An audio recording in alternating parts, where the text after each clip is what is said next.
Kabanata 171. Napatingin si Edward sa pag-alis ni Diane habang natulala. Maya-maya, sa wakas ay bumalik na siya sa katinoan pero wala na si Diane. Umiling siya at hindi makapaniwalang tumingin kay Felicia. Mrs. Felicia, ano ang narinig ko? Ano ang ibig sabihin niyan? Sinabi ni Diane na tinanggap na ninyo si Severin. At si Mrs. Catherine din. Paanong posible iyon? Kumunot ang noo ni Felicia. Alam niyang kailangan niyang ipaliwanag ang lahat sa kanya. Mr. Edward, it's better for you to let Diane go. Maraming babae ang mas magaling kay Diane at madali mo silang makukuha sa identity mo. Bakit mo pa ipagpipilitan na makuha siya? Huminto siya. Sa simula, lahat kami ay hindi pumayag na pakasalan ni Diane si Severin. I mean he's an offender that got sent to jail and also a poor guy without money and power. There was no way we would allow Diane to be together with him. Even when he went to screw up Easton's wedding, we didn't help him. Kung gayon, bakit ngayon nagbago ang inyong isip? Galit na tanong ni Edward. Kinagat niya ang kanyang mga ngipin at hindi nasisiyahan sa mga pagliko ng mga bagay. Hindi nahiya si Felicia na tumanggap ng mga regalo mula sa kanya. Nangako pa siya na tutulong siya para mahikayat si Diane na pakasalan siya. Paano niya matatanggap si Severin ng ganoon kadali? Sumagot si Felicia, lumalaki na si Celine. Ngayong alam na natin na si Severin ay hindi lubos na inutil dahil mayroon siyang napakahusay na husay sa medisina. At mayroon na siyang villa at nangako siyang bibigyan ako ng $7 milyong na dote. Tingnan mo, binili pa niya kami ng 2 sasakyan at ginagamot si Diane ng maayos. $7 milyong na dote. Naniniwala ka ba talaga? Hindi nakaimik si Edward. Tiyak na niloloko ka niya. Sabi ni Diane, tutuparin talaga ni Severin ang pangako niya. I don't really believe in him but I believe in my daughter. Most importantly, our family is in need of help from him. That's why Catherine has agreed and even let Diane go back to work, Felicia said. Tama, Mr. Edward, tingnan mo. Ang gwapo mo at bata ka. Maraming babae dyan at sigurado akong maraming babae ang nagkakagusto sa iyo. Walang kwenta ang pagpipilit na pakasalan ang kapatid ko. Sinubukan din siyang kumbansihin ni Meghan. Anong kalokohan ang alam niyo? Ang galit ay tumaas sa kanya na parang tubig. Mahigpit niyang hinawakan ang kanyang kamao at binigyan ng galit na tingin sina Felicia at Meghan. Do you think that imbecile is better than me? I don't believe Severin is really that good. Bakit ko isusuko ang babaeng gusto ko sa kanya? Sabihin mo kay Diane na mas alam niya kung ano ang makakabuti para sa kanya.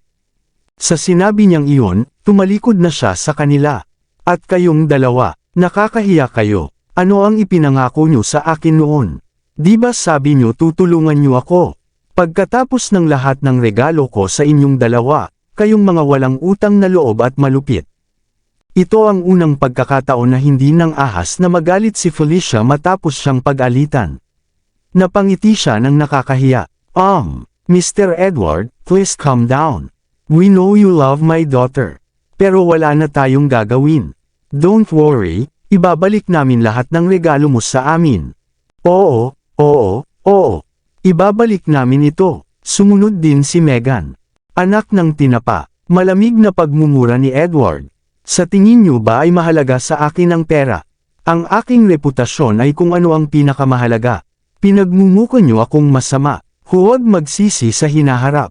Matapos itong mailabas, sinubukan ni Edward na pigilan ang kanyang galit.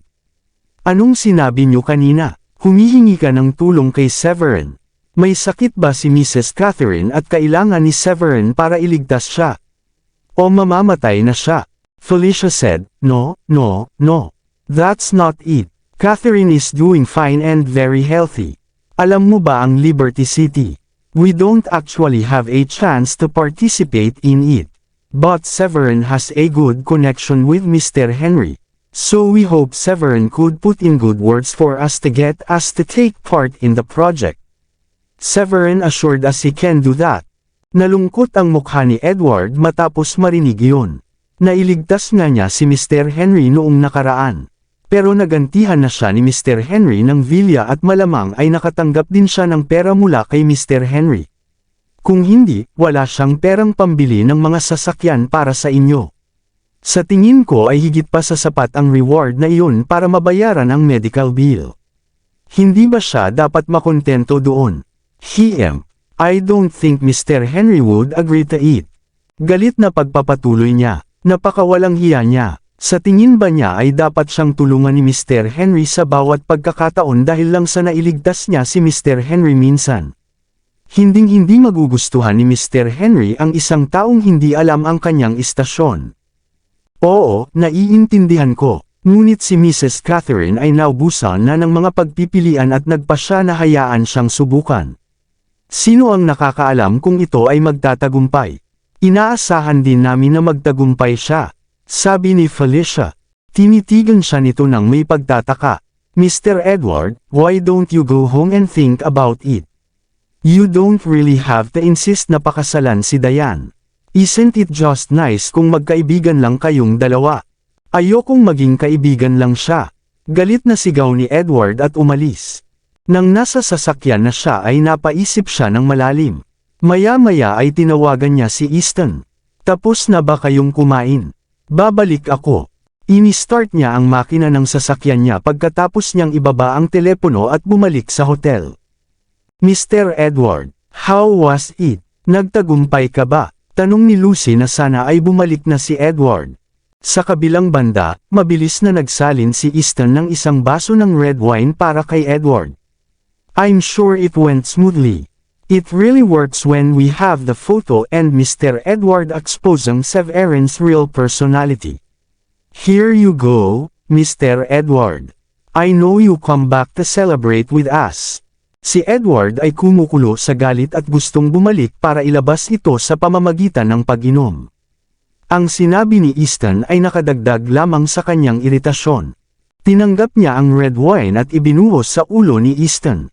Damaloy ang pulang alak mula sa ulo ni Easton patungo sa kanyang katawan. Mr. Edward, you.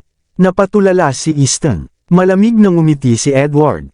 What kind of shit photos did you guys give me? You guys didn't check it through. I was so embarrassed. That woman is Severin's cousin. Diane was so angry at me after she saw it. Sinabi pa niya na nakikialam ako sa relasyon nila ni Severin at mas nagalit siya sa akin. Pumunta siya sa kanyang upuan, at nagsalin ng isang baso ng red wine, at sabay-sabay itong inubos. Sa kabila nito, naroon pa rin ang iritasyon sa gilid. Ito ang unang pagkakataong nakaramdam ng sobrang kahihiyan si Easton. Bagamat siya ay tumatakbo sa matinding galit, wala siyang ibang pagpipilian kundi ang sugpuin ito dahil hindi niya kayang saktan si Edward. Pinunasan niya ang red wine sa mukha bago lumapit kay Edward. Mr. Edward, hindi namin akalain na ang babaeng iyon ay maaaring maging pinsan ni Severin. Akala ko talaga siya ay isang bastos na babae base sa suot niya. Ang kanyang kasuotan ay madaling lumikha ng maling impresyon. Nanatiling tahimik si Edward. Maya-maya'y nagngangat ang kanyang mga ngipin. Tinanggap na ng mga Shanahan si Severin. Approve na sila sa kanya bilang asawa ni Diane. Dapat tanggalin ko na siya. Or Diane will never be with me. Matapos ang nangyari ngayon, sa wakas ay napagtanto ni Edward na hindi niya maaasahan si Felicia at Megan na hikayatin si Diane. Hindi noong inaasahan ng mga Shanahan na magkakasundo si Severin kay Mr. Henry at nagpapanatili ng magandang relasyon sa mga Longhorn. Tahasang sinabi ni Diane na hindi rin niya ito bibigyan ng pagkakataon. Kung ganoon nga ang kaso, isa na lang ang natitira kung gusto niyang makasama si Diane, patayin si Severin. Kapag namatay si Severin, sasamantalahin niya ang pagkakataong aliwin si Diane kapag nadurog ang puso ni Diane at natamo ang pagmamahal nito. Tuwang-tuwa sina Jada, Easton, at Lucy nang marinig iyon. Noon pa nila gustong patayin si Severin ngunit wala silang kapangyarihang gawin iyon. Ang dahilan kung bakit sila humingi ng tulong kay Edward ay umaasa silang gagawin ito ni Edward. Magag-alak lamang sila kapag namatay na si Severin. Mr. Edward, tama ka. Kung wala si Severin sa larawan, malulutas ang lahat. Siguradong mai-in love si Diane sa iyo. Mabilis na sabi ni Easton. Ibinahagi rin ni Lucy ang kanyang opinyon. Pinakakilala naming mga babae ang isa't isa. Malamang, mas pinili ni Diane na makasama si Severin dahil sa kanyang anak. She doesn't actually have much feelings for him. The kid is just a product of their one-night stand. Once Severin is dead, Diane does not have any other choices. Even if she does, you are the best choice. Tumango si Easton. Hell yeah, you are the only son and the only heir to your family. You're handsome and a gentleman. Kung wala si Severin sa picture, kahit isang tanga alam na mas mabuting ikaw ang piliin. Naisip ito ni Edward at sinabing, pero halatang hindi natin ito magagawa. Kung alam ni Diane na ako ang may gawa nito, hindi ko makukuha ang puso niya kapag patay na si Severin. Kaya kailangan kong kumuha ng assassin. Isang assassin. Natigilan si Easton ngunit hindi nagtagal. Nagliwanag ang kanyang mga mata. May contact ka. Napangiti si Edward. Haha. May bodyguard ako na may kilala na kaibigan mula sa isang killer organization. Ang killer organization ay very reliable. Pero ang masama lang dito ay napakamahal ng mga bayad nila. Jeez, pera lang yan. Wala sayo. Ngumiti si Easton at nilagyan ng laman ang kanyang wine glass. Itinaas niya ang baso at naghanda ng toast kasama si Edward. Gayunpaman, napangiti si Edward. Sandali lang. Lumapit kayo sa akin dahil gusto niyong patayin si Severin. Kaya kayo dapat ang magbabayad ng bayad. Ginawa ko na ang parte ko sa pakikipag-ugnayan sa killer organization. Napaawang ang bibig ni Easton. Hindi siya nakaimik. Gaano ba siya kakuripot? Kailangan ba talaga niyang gawin ito? Walang sinabi si Jada dahil alam niyang hindi rin mabuting tao si Edward. Gayunpaman, nagulat siya nang makitang nag-iisip pa rin si Edward na samantalahin sila ng halatang isa siya sa mga taong natatakot na makitang mamatay si Severin. Ngumiti siya at pinunan din ang baso niya bago itinaas. It's a small matter, not a big deal. Just tell us how much it. Tutal kami naman ni Easton ang humihingi ng tulong sa iyo. Hindi na mahalaga kung kailangan naming magbayad para mamatay si Severin. Yes, yes. Yes, that's right, Miss Jada. What about we split the fees in half? Kung masyadong mahal, I don't think I can afford it. Tumango si Easton at iminungkahi iyon. Isa lang siyang normal na negosyante. Ang Stones ay isang third tier na upper class na pamilya. Kung nagpa siya si Jada na hilingin sa kanya na magbayad ng mag-isa, wala siyang pagpipilian kundi maging isang pataba. Dahil hindi may iwasang magbayad siya, ang pinakamaliit na magagawa niya ay bayaran si Jada ng kalahati ng bayad. Napangiti si Jada at naintindihan ang gustong sabihin ni Easton. Sumagot siya, oo naman. Mag-toast tayo. Itinaas nila ang kanilang baso at gumawa ng toast. Pagkatapos noon, nagpatuloy si Edward, si Severin ay hindi mahina, ang isang normal na assassin ay hindi makakapatay sa kanya. Kailangan nating kumuha ng kahit isang mas mataas na ranggo na mamamatay tao. Alam ko na ang assassin sa killer organization ay nireranggo ng kanilang mga bituin. Ang mga may mas maraming bituin ay mas makapangyarihan. Siyempre, mas mahal din. Huminto siya sandali bago nagpatuloy, I think we should hire a 3-stars assassin. What do you guys think? Kumunot ang noo ni Easton. Magkano ang halaga? Iniunat ni Edward ang dalawang daliri at sinabing, itong presyo. Sumimangot na naman si Easton. $30,000. Gayunpaman, nanatiling tahimik si Edward na walang sinasabi. $300,000. Ganun ba talaga kamahal?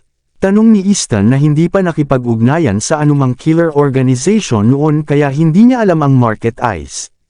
Mula sa kung saan niya ito nakikita, naisip niyang makakapag-hire siya ng isang assassin sa halagang wala pang $150,000. Nagulat siya nang malaman niyang aabot ito ng $300,000. Aw, ignorante ka ba? Ito ay $300,000. Binigyan ni Edward ng pagkainip si Easton, he combat power of a 3-stars assassin ay parang common assassin. Sila ay mga makapangyarihang hitter. Sa tingin mo ba magiging mura ito? Sabi niya, hindi ba masyadong mahal? Kumunot ang noo ni Jada. Ito ay talagang nagkakahalaga ng halaga na sinabi ni Edward, ang ibig sabihin nito ay kailangan nilang magbayad ng $1,000,000 ni Easton. Napakalaking pera kahit para sa isang batang miss mula sa isang kagalang-galang na pamilya tulad niya. Napangiti ng nakakahiya si Easton. Mr. Edward, I'm from a normal wealthy family and not even a per-class family. This is too expensive. Mayroon bang mas murang alternatibo? Naging malungkot ang mukha ni Edward.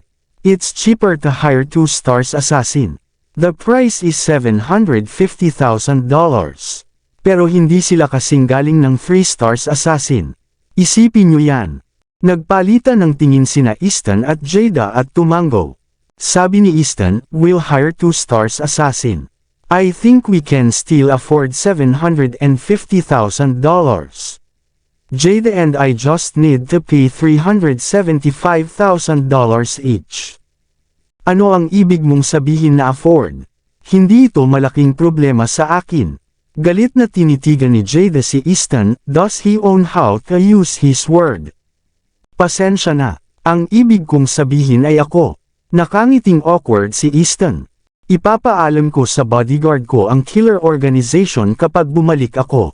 Sana makalipas ang ilang araw, ay makikita na natin ang death news ni Severin. Mag-toast tayo para magdiwang ng maaga. Tumayo si Edward at muling nag-toast kasama ang iba. Pagkatapos nilang kumain, tumanggap si Easton ng tawag para sabihin sa kanya na kailangan niyang asikasuhin ang isang bagay sa kumpanya. Kaya, umalis siya mag-isa at sinabihan si Lucy para sumakay ng taxi pabalik. Nagbayad na si Jada ng pagkain at umalis na rin. Nakatayo si Lucy at Edward sa labas ng plaza ng hotel. Napangiti siya, Mr. Edward. We're hunting on you. We're really happy that you are willing to help us. Napatingin si Edward sa kanyang sexy na katawan. Ang kanyang damit ay maganda, at ang katawan niya ay parang nang-aakit sa kanya. Sa ilalim ng impluwensya ng alak, nilunok niya ang kanyang laway at sinabing, Lucy, bakit hindi kita ihahatid? Sa tingin ko ay hindi yun nararapat. Mas mabuting sumakay ako ng taxi. Nagulat si Lucy. Lalo na ang background ni Edward ay mas mataas kaysa kay Easton. Sigurado ka bang gusto mong tanggihan ang alok ko? Kunwaring galit si Edward. Sige. Salamat, Mr. Edward, nahihiyang tinanggap ni Lucy ang kanyang alok. Nang nasa sasakyan na sila, inilagay ni Edward ang kanyang kamay sa binti ni Lucy. Hoy Lucy, dahil tinutulungan ko kayong tanggalin si Severin, hindi ba unfair na wala kayong babayaran kapag sina Easton at Jada ang kailangang magbayad ng kalahati ng bayad? Natakot si Lucy. Namula ang mukha niya at itinulak palayo ang kamay niya. Mr. Edward, hindi ko alam kung ano ang sinasabi mo. Kabanata 175. Ang malarosas na pisngi sa mahiyaing mukha ni Lucy ay lalong umakit kay Edward. She's not prettier than Diane but damn, her body is a bomb. Just look at how big her boobs are, Edward thought. Ngumiti siya ng masama. Haha, Miss Lucy, hindi na tayo bata. Hindi mo ba talaga naiintindihan ang sinabi ko? Don't worry, I'll definitely not tell Easton about this. Pero hindi tama. Mr. Edward, I think we shouldn't do it. I'm not that type of woman. Si Lucy ay inaangkin. Napatingin siya sa gwapong mukha ni Edward. Ang pag-iisip kung paano hindi natupad ni Easton ang kanyang pag-iisip. Nagsisimula na siyang sumandal sa mungkahi ni Edward. Gayunpaman, natatakot siyang isipin ni Edward na napakadali niyang makuha. Kaya, nagkunwari siyang pinigilan at tinanggihan siya. Nakita siya ni Edward at alam niyang nagpapanggap lang siya. Pinaandar niya ang makina ng kanyang sasakyan at sinabing, alam kong may 5-star hotel dito. Narinig ko na napakaganda ng kama nila. Hayaan mo, ipakita ko sa iyo. Mr. Edward. Kumunot ang noo ni Lucy ngunit hindi talaga niya ito tinanggihan. Hindi nagtagal, nakarating sila sa isang high-end na hotel. Hinila ni Edward si Lucy papasok dito. Pagkatapos nilang mag-book ng kwarto, dinala niya siya sa elevator. Mr. Edward, I don't think we should do this. Kapag nalaman ito ni Easton, papatayin niya ako. He's not easy to mess with, sabi ni Lucy habang nagkukunwaring problemado. Nang nasa pintuan na sila, nagpatuloy siya sa pagpapanggap na ayaw niyang pumasok. Ngumisi si Edward. Nandito na siya and yet, nagpapanggap pa rin siya na ayaw niya ng ganito.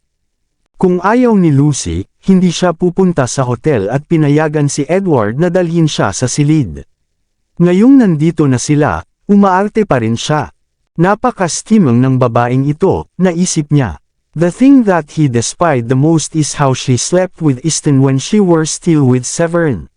Sino ang nagbigay sa kanya ng lakas ng loob na kumilos ng malinis ngayon? Gayunpaman, hindi siya mapakali na ilantad ang tunay niyang iniisip. Binuksan niya ang pinto at tinulak si Lucy papasok doon. Habang naglalakad siya sa loob, sinabi niya, huwag kang mag-alala. Walang makakaalam kung alinman sa atin ang magsabi nito. At saka, ano ang maganda tungkol kay Easton? Siya ay mula lamang sa isang normal na mayamang pamilya. Alam mo ba na ang kanyang ama ay kailangang dumating upang pasayahin ang aking pamilya upang manalo ng ilang mga proyekto? Ang kanyang pamilya ay wala sa akin. Pagkatapos noon, pinulupot niya ang kanyang mga kamay sa baywang ni Lucy. Sa sandaling naramdaman niya ang malambot na kurbo ni Lucy, nagsimula siyang huminga ng mabigat. Gulat na sigaw ni Lucy. Hindi na ito balita kay Lucy dahil alam niyang si Edward ay isang taong malibog noon. Hindi niya inaasahan na ganoon kalakas ang loob nito na dinadala siya sa isang hotel sa kalagitnaan ng araw. Ang mahinang sigaw na binitawan ni Lucy ay malambing at nakakaakit kay Edward. Dinikit niya ang labi niya sa leeg ni Lucy. Hindi. Nagkunwaring itinulak siya ni Lucy palayo ngunit halatang halata. Gumamit siya ng pinakamababang lakas para gawin iyon. Nang makita kung gaano siya kabongga, napangisi si Edward at dinala si Lucy sa tabi ng kama. Tinulak siya nito at ibinagsak ang sarili sa kama. Mr. Edward, hindi. Nandito na tayo. Bakit hindi pwede? Sabi ni Edward. Mr. Edward, ikaw, huwag kang mag-alala. Sinisigurado kong mas magaling ako kay Easton. Maging mahinahon, Edward. Paano ko haharapin si Easton kung masungit ka sa akin? Nagpalitan ng ilang salita sina Lucy at Edward, at bago nila namalayan, may isang tumpok ng mga damit at sapatos sa lupa. Sa ibang lugar, sa Shanahan Corporation, nakaramdam ng labis na pagkabalisa si Stanley pagkatapos na ma-demote. Dati, ang luho niyang gawin ang anumang gusto niya kapag walang trabaho.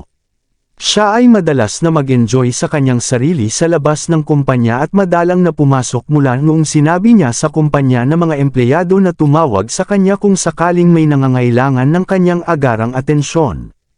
Gayunpaman, nagbago ang mga bagay dahil tinanggal siya sa kanyang posisyon bilang general manager at na-demote sa pagiging manager ng isang departamento. Higit pa rito, si Diane ang isang taong pinakaayaw niya, ay ang pumalit sa kanyang mga tungkulin bilang general manager. Kung nalaman niyang nag-snock out ito para mag-enjoy sa kanya, malamang ay bibigyan siya nito ng isang earful ulit. Sok, naiinis ako na ang isang tulad niya ay binigyan ng napakalakas na posisyon. Umuungol si Stanley habang naglalakad at sa huli ay nadatnan niya ang kanyang sarili na nakarating sa bodega. Huminto siya para mag-isip ng ilang sandali bago nagpas siyang pumasok.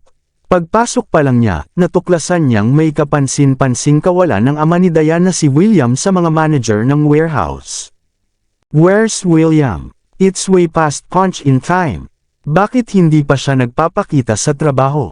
Galit na galit si Stanley sa simula, at ang pagkawala ni William ay agad na nagbigay sa kanya ng pagkakataong ilabas ang kanyang galit. Dahil hindi niya nagawang apihin si Diane, ang kanyang susunod na pinakamahusay na pagpipilian ay ang pakikitungo sa tapat ni William. Gayunpaman, tumakbo ang isang manager ng warehouse at nagsabi, ikaw pala, General Manager. Hindi mo ba alam, si William ay nagtrabaho na sa kumpanya sa loob ng maraming taon at hindi na siya bata, kaya naaprubahan na ng ating General Manager na si Miss Diane ang kanyang early retirement. Maagang pagre-retiro. Sumeryoso ang mukha ni Stanley.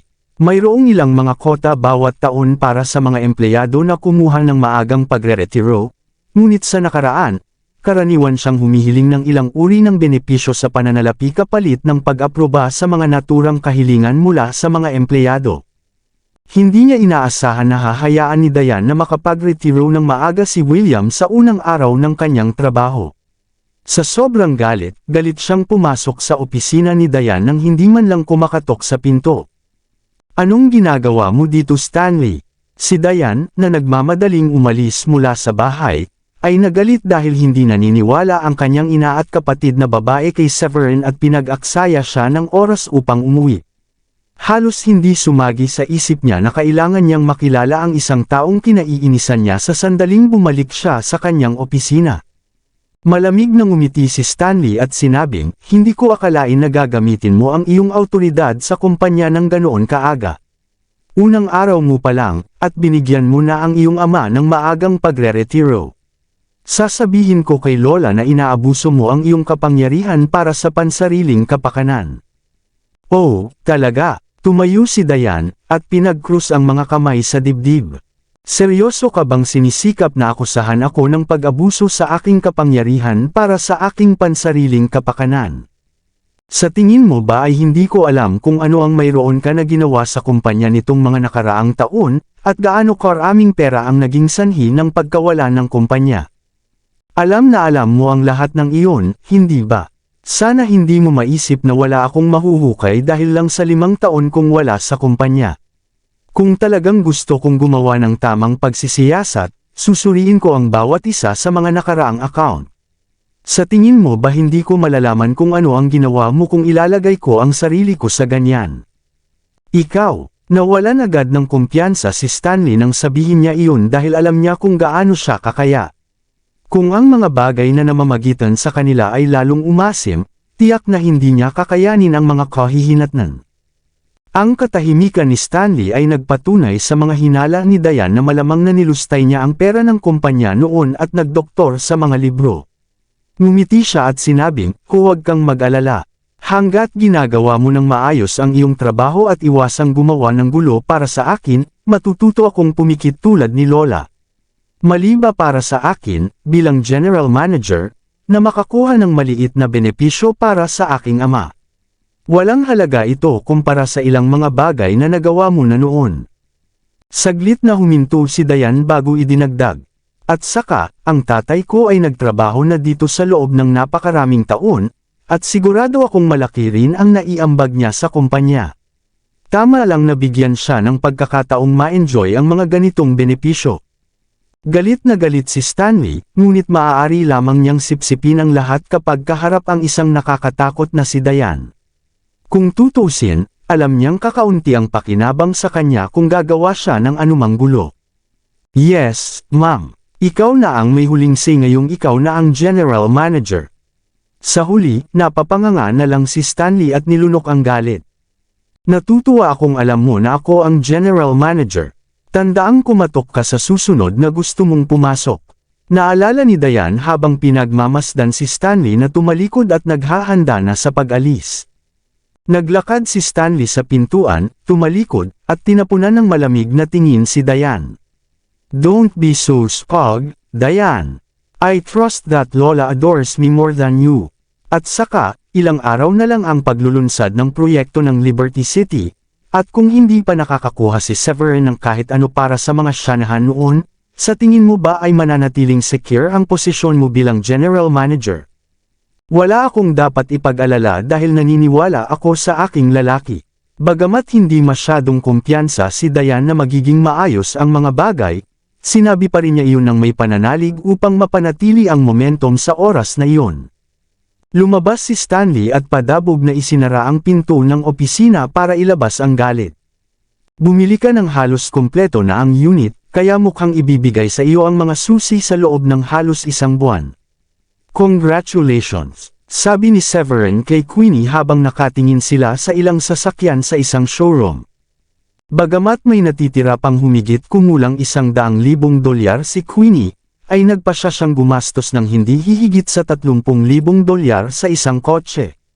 Para sa natitirang pera, binalak niyang gamitin ito sa pagsasaayos ng bahay at magsimula ng maliit na negosyo sa daan. I never thought there'd be a day where I will own a car and a house. Still, I don't feel completely happy just yet, dahil nag-aalala ako na baka magkagulo na naman si Hugh. Wala akong ideya kung sino ang backer niya, pero nabalitaan ko na super nakakatakot sila. Nag-aalala pa rin si Queenie pagkatapos niyang bilhin ang kanyang sasakyan. Walang pag-aalinlangan na sinabi ni Severin, "Relax. Ako ang bumugbog sa kanya, hindi ikaw. Kung natatakot ka pa rin, pwede kang manatili sa aming lugar ng ilang araw. Marami pa namang kwarto, kaya siguradong magiging komportable ka doon. At saka, in good terms din ako kay Henry and the Longhorns, and they're a first-tier family. Para hindi ka na mag-alala sa mga upper class. Kilala mo ang Longhorns." Alam ni Queenie na maraming asset ang Longhorns at medyo gumaan ang pakiramdam ng marinig na kilala ni Severin si Henry. "Okay, I won't worry so much. Thanks again for buying me a car and a house. We only let your family $8,000, but you return so much more than that to us. I don't know how else to thank you. How about you let me treat you to lunch?" Mungkahi ni Queenie habang nakatingin kay Severin bilang pagpapahalaga. Ngumiti si Severin. "It's no big deal, Queenie. Hindi mo alam kung gaano ako nag-alala sa mga magulang ko noong nasa kulungan ako. Nakaramdam ako ng kawalan dahil wala akong magagawa para tulungan sila. Hindi mayaman ang pamilya mo, pero tinutulungan mo pa rin ang pamilya ko noong wala ako. Lahat ng perang ibinigay ko sa iyo ay hindi pa sapat para mabayaran ang kabutihang ipinakita mo at ng iyong mga magulang." Pagkasabi noon ay medyo naging emosyonal si Severin. "I still remember Lucy telling me that she'd wait for me to release from prison. I can't believe I trusted her. Akala ko aalagaan niya ang parents ko, and I foolishly believed na mabubuhay pa sila hanggang sa makalabas ako dahil mas mayaman ang pamilya niya kaysa sa amin. Noon ko lang napagtanto kung gaano kalungkot ang nakalipas na 5 taon ng mga magulang ko." Naikuyom ng mahigpit ni Severin ang kanyang mga kamao habang iniisip kung paano napasailalim sa buhay ng pag-aalala at takot ang kanyang mga magulang sa mga taong iyon. Galit niyang kinagat ang kanyang mga ngipin at sinabing, "Pero ayos na ngayon. Hindi ko papayagan si Easton at Lucy na madaling umalis para sa lahat ng sakit na dulot nila. Maglalaan ako ng oras para harapin sila at ipaunawa sa kanila ang kahulugan ng panghihinayang. Ang pagpatay sa kanila kaagad ay napakamaawaing parusa para sa kanila." Hindi napigilan ni Queenie ang sarili na manindig ang balahibo nang maramdaman niya ang paghihirap na nakamamatay na aura mula kay Severin.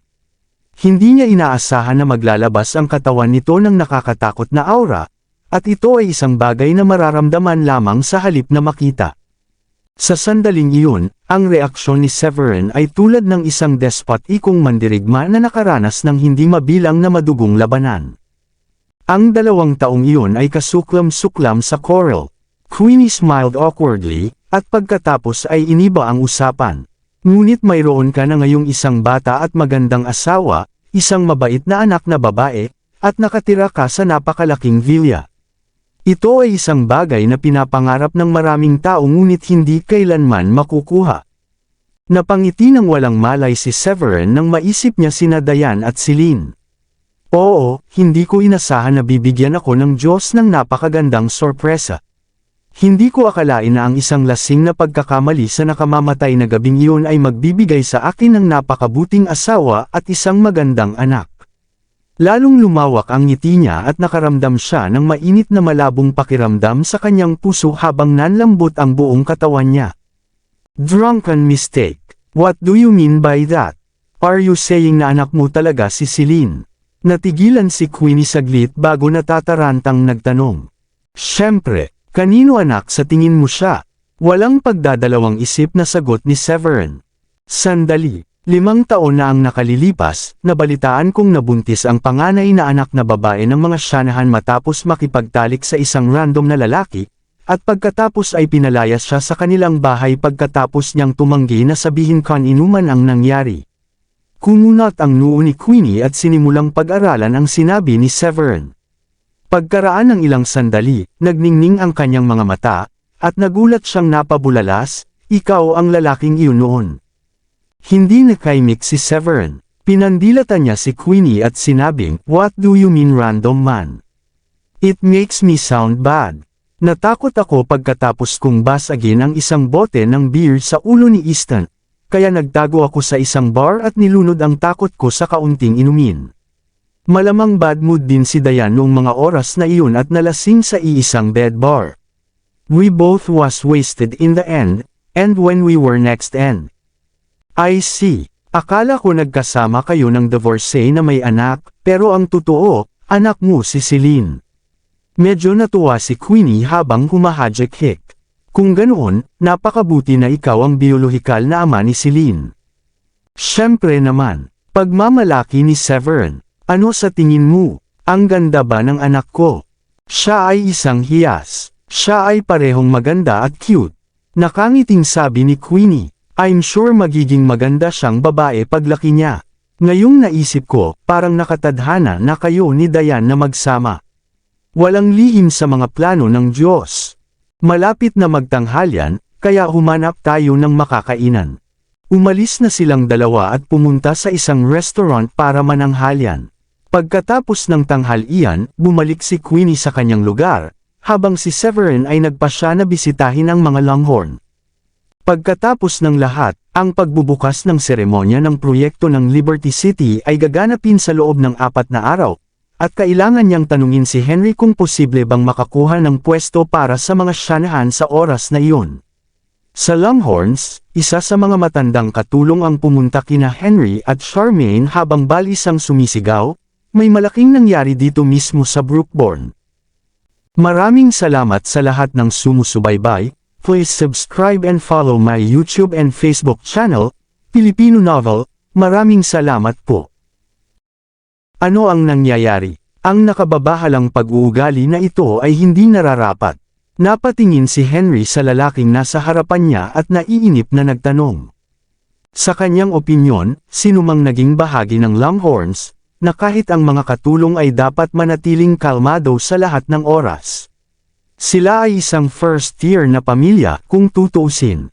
Nakatanggap lang ng balita ang aming mga tao na kinukuha ng mga tao mula sa Draco Hall ang ari-arian ng Cedar Gang. Kung hindi pa kami nag-imbestiga, hindi namin malalaman kung ano talaga ang nangyari.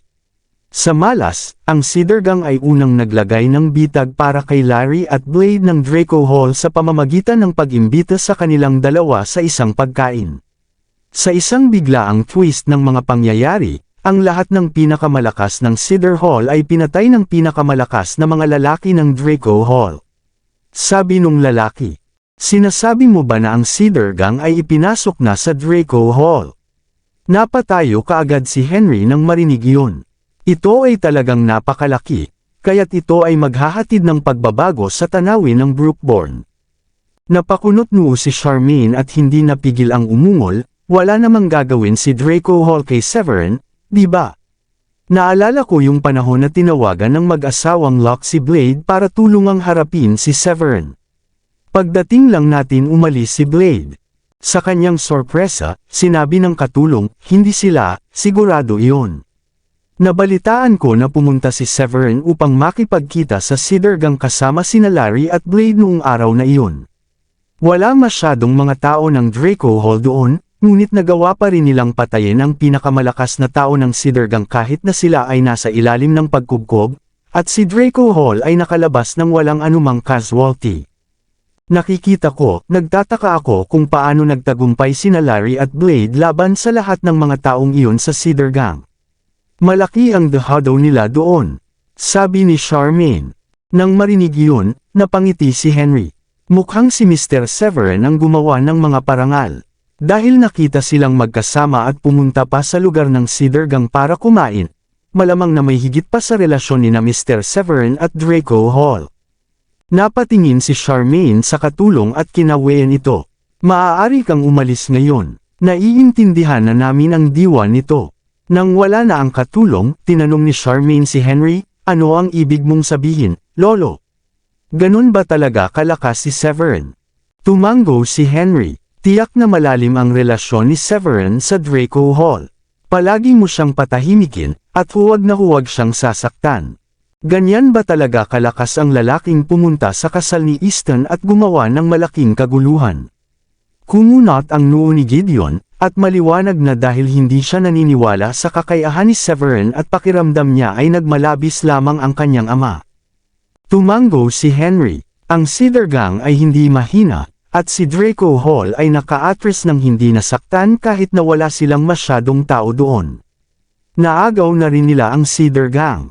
Kung tutusin, ang Draco Hall ay kasing lakas na ng Brookbourne Mansion. Sino ang makakatiyak kung ano ang naghihintay sa pagbabago ng tanawin ng Brookbourne? Bukod sa tatlong first-year na pamilya sa Brookbourne, may isa pang mas malaking puwersa na kilala bilang Brookbourne Mansion. Kahit na ang mga tao sa Brookbourne Mansion ay napakababa, mayroon at maraming mga taong may mataas na kasanayan sa kanilang grupo at walang nang ahas na pukawin sila.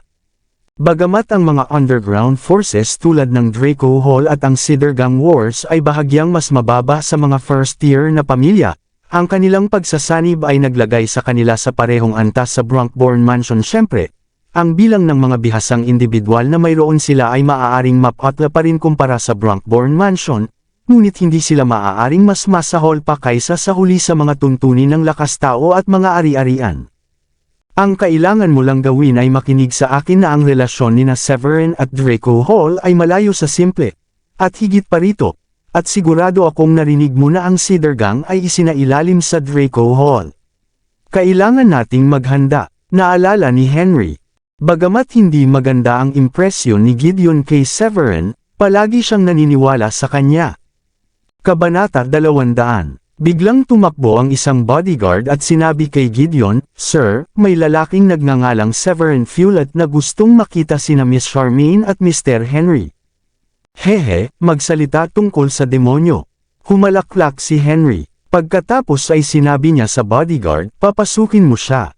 Naiintindihan. Muling tumakbo palabas ang bodyguard at pinapasok si Severin pagkaraan ng ilang sandali.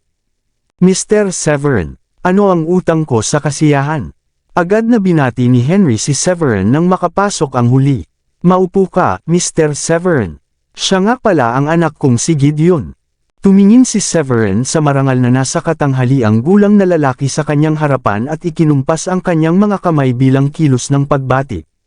"Nalulugod ako na makipagkilala sa iyo, Ginoo." "Hehe, you may spare the pleasantries. Maraming nangyari sa pamilya namin, at salamat sa iyo, naligtas ang buhay ng tatay ko. Hindi ako nagkaroon ng pagkakataon na iparating ang pasasalamat ko sa iyo, pero paulit-ulit na naantala ang plano kong bisitahin ka dahil sa mga gawain ng pamilya namin," nakangiting sabi ni Gideon at umupo sa isang tabi. Bumantong hininga, ang pagbubukas ng seremonya ng proyekto ng Liberty City ay malapit na, at ang anunsyo ng mga mangangalakal na nabigyan ng pagkakataong lumahok ay gagawin sa lalong madaling panahon. "Masyado akong naging abala kamakailan. Masyado kang mabait. Ang pagliligtas sa buhay ng iyong ama ay isang piraso ng cake, at siya ay naging napakabait din sa akin. Maaari mo kaming ituring na mga kaibigan." Bahagyang ngumiti si Severin, at sinabi sa paraang hindi masyadong mapagpakumbaba o mapagmataas, "Sana huwag mong isipin na prangka ako sa iyo, ngunit narito ako para sa kota sa proyekto ng Liberty City. Hindi ko mapigilan dahil ang aking asawa ay mula sa mga Shanahan." "Ang mga Shanahan?" Sa sandaling iyon, sumigaw si Charmaine. "I'm sorry, Mr. Severin. Nilapitan ako ni Stanley noon, pero tinanggihan ko siya dahil naramdaman ko na masama ang pakiramdam mo sa relasyon sa kanila dahil tinanggihan ng mga Shanahan si Diane noong nakaraan at nakatayo lang sila at nanunood ng gumawa ka ng gulo sa kasal ni Easton noong nakaraan." Huminto siya bago nagpatuloy, "Hindi ko alam na magkakaroon ka ng ganoon kagandang relasyon sa mga Shanahan, hanggang sa puntong matutulungan mo silang makakuha ng pwesto sa aming proyekto." Napangiti si Severin. "Sa totoo lang, Miss Charmaine, tama ang pagtanggi mo kay Stanley. Hindi siya mabuting tao, at siya ang dahilan kung bakit ang mga Shanahan ay nadulas nitong mga nakaraang taon at walang competitive edge." After a pause, he continued, "And to top it off, it's a good thing that you rejected him, But the Shanahans welcomed Diane back home and reinstate her as the general manager of the Shanahan Corporation in the hopes of having me curry favor with your family. Tinanggap pa nga nila ang relasyon namin ni Diane ngayon. Pagkarinig nun ay tinakpan ni Charmaine ang bibig at tumawa. Hulaan ko ginawa ko ang tama at kahit papaano ay nakatulong ako sa iyo nang hindi sinasadya. Naunawaan ni Gideon ang dahilan ni Severin sa pagpunta roon at direktang sinabi, gusto mong makakuha ng pwesto sa proyekto para sa mga Shanahan? Oo. Nawala na ang pagdududa ko sa kanilang mga kakayahan ngayong si Diane na ang namamahala sa Shanahan Corporation. Paano kung mag-aalok ako sa iyo ng 2 pwesto para sa mga Shanahan? 2. Tuwang-tuwa si Severin nang marinig niya iyon, paano ko kaya tatanggapin iyon? 1 spot is more than enough, lalo na't narinig ko na it's very precious. I think you should reserve ang 2 pwesto para sa mas angkop na pamilya. Tumawa si Gideon. Haha, Mr. Severin, hindi mo kailangang maging magalang. Umaasa lang kami na tulungan mo kami kung sakaling kailanganin ng aming pamilya ang iyong tulong sa hinaharap.